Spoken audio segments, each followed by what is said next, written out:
Michelle, Mayday is the 911 call for those out on the open ocean. The U.S. Coast Guard now asking for the public's help, trying to identify a man who has made repeated fake calls for help.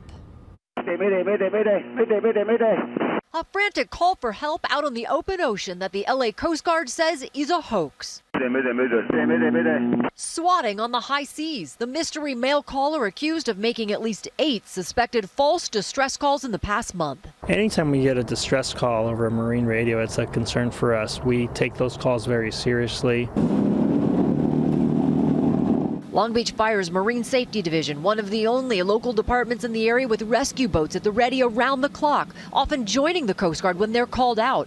Officials say when fake calls come in, real lives can be put at risk. All of our 24-hour rescue boats are strategically placed to respond to any emergency throughout the night. However, when the distress call comes in, our boats react, they respond, and potentially take them out of position for the real call that comes in subsequently.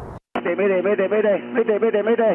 I was sailing the Catalina last week and I heard the Coast Guard asking, if anybody had seen anything. Boaters we spoke with say making a fake Mayday call isn't a joking matter, but it is a federal offense. The Coast Guard says the calls are now undergoing forensic voice analysis to try to identify the caller. Authorities hoping the public may be able to help match a name with the Mayday call. It's a federal issue.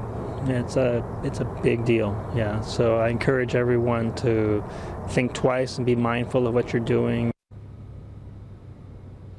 Yeah, if convicted, that suspect could face up to 6 years in prison and a $250,000 fine. If you recognize that voice, you're urged to call the U.S. Coast Guard.